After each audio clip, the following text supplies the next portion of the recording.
من لەگەڵدایە مامۆستا سڵاوی خوات لێبێت ئەکرێ بپرسیم کە دۆخ و گوزەرانی حاجیان چۆنە لە مەکەی پیرۆز. بەڵێ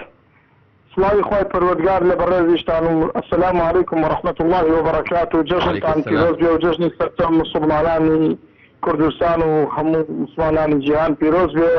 داواکاری لە خوای پەروەردگار خوای گەورە ئەم جەژنە بکاتە مای خێر و خۆشی ئاشتی و ئاشتەوایی و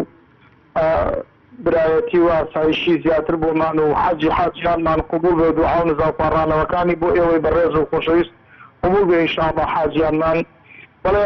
الحەمدولله سپاس بۆ خوای پەروەردگار وەکو پێشبینیمانە کرد بە گومانی باشمان پێمان وا بۆ ڕێوشوێنی باشمان هەبووە کە بۆ ئەوەی کەوا تەندروستی حاجیان ئاسایشی ئەمنیەتیان پارێزراو بێ شوێن و ڕێگا و حەوانەوەی باشی جێگەی باشیان هەبێت. الحەمدولله سپاس بۆ خوای پەروەردگار لە عەرەفەوە دوایەوەی تەواومان کرد هاتینە مزدەلیفە پاشان لە مینا تەمانەوە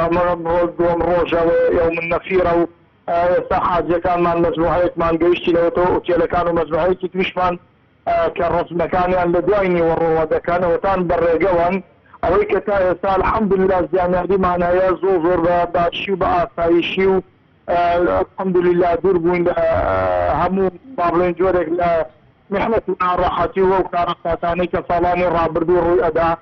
ئەم ساڵ زۆر هێورتر بوو زۆر ئاسایشی تر بوو الحەمدولله سەلامەتی حاجیان زۆر باشە لەخوا بە زیادە هیچ کێشە و گرفتێکمان نییە. بەڵام ئەوەی ماوەتەوە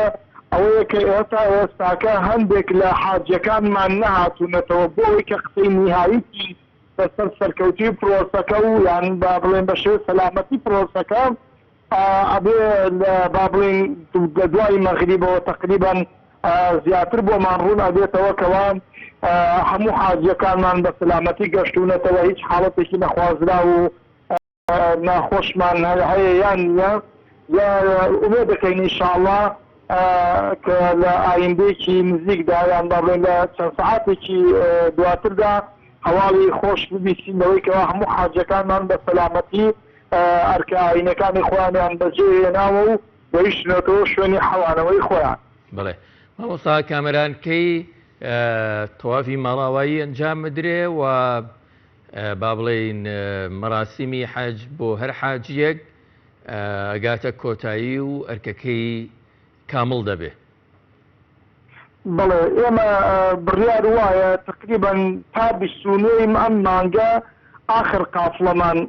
یعنی 29 مانگ ئەگاتەوە جێواتە ڕەنگە لە دەوری 19 مانگەوە یەکەم قافڵەمان دەست پێوکات چونکە خۆتان نەزانی ئێمە 6 قافڵین بە 6 وەجبە هاتووین. ئەم 6 وەجبەیەم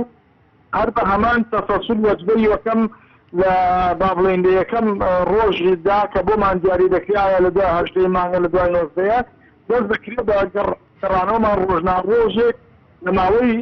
چەند ڕۆژێکە ئینشاءالله هەتا 29 مانگ قەرارە گوایە کە هەموو حاجەکانمان بگەنەوە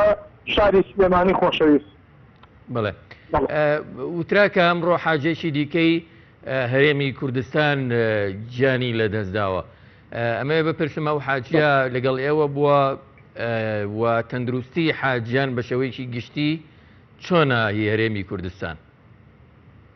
بەنسبەت ئەو حاجیەوە تەمان هەر حاجی کوردە و هەر خەڵک کوردستانیە برای ئێمەیە و پرسۆ سەرخۆشی لە خانەوادەکەیەکەین و بەر ڕەحمەتی خوا چووە ئینشاءالله. بەڵام ئەو حاجیە لە ضمنی ئەو 3650 حاجەدا نییە بەڵکو لەو حەجە توجاریانەیە کەوا لە خاریجی با بڵێن قسەی حەجی ڕەسمی لە ڕێگەی وەزارەتی ئەوقافەوە بەڕێوە دەچێت ئەو کۆمپانیانە هاتوو خەڵکی دۆکەیان خەڵک مەبقەی شێخان هەم حەفەڵەی دۆکە ئەوە بەنسبەتەوە ئەوەندە دەزانم کە ئەوە بۆ شێوازەیە ئەمێنێتەوە سەر تەندروستی حاجیان بە تەجربەی ساڵانی پێشووتر کە هەمان بۆ 20مان لەبارەیەوە ئەمساڵ لە هەموو ساڵی ڕێشوێنی تەندروستی زۆر باشتە چ حکومەتی سعودیە ڕەنگە ئەزمێنی لە ساڵانی پێشوو وەرگرتووە زۆر تەرکیز لەسەر پاک و خاوێنی و تەندروستی حاجیان دەکات و هەم بەڕاستی حاجەکانی خۆشمان لەبەرەوەی کەوا قەرەباڵغەکان کەمن بەیەکەوە نین لە 4 ئوتێلداین ئەوەیەکێکە لە خاڵە ئیجابی باشەکانی کە تەندروستی حاجیان بەگشتی زۆر باشە الحەمدولله هیچ حاجێکمان لەبەر حاڵەتێکی نەخۆشی وان نەیتوانی بێ حەز بکات. بڵێ من ئەمەوێت دو پرسیارمەوە بێت مامۆستا کامران لێرە با بڵێن لە سەراستی وڵاتانی ناوچەکەەوە دنیاش ناکۆچیە سیاسی و مەذهبی و نەتەوەیەکان وایان کردووە کە مسلمانان ناکۆچێکی زۆریان تیادا بێوە ململانەیەکی زۆر لە ئێستاە سەرارزی واقع هەبێ لەوێ لە عەرەبستانی سەعودی و لە مەراسمی حاج تا چ ڕادێک ئەم ناکۆچیە ڕەنگی داوەتەوە بەدیەکرا؟ وڵای لە ڕاستیدا ئەوە حەقیقەتێکە بڵێن یعنی ئەمساڵ ئەو دیاردەیە یعنی کەمترین بوونی هەبووە بە بەراورد لەگەڵ ساڵانی پێشووترا حاجاجی هەندێک مەنتیقە و شوێن وڵات نهاتوون ڕەنگە بەریەکەوتنەکان زیاتر بەریەکەوتە مەذهەبیەکان لە نێوان با بڵێن ئەو وڵاتە یعنی سەبەبی ڕئیسی بێ لە دروستکردنی ئەو کێشە و مەشاکیلانەدا بۆیە ئەمساڵ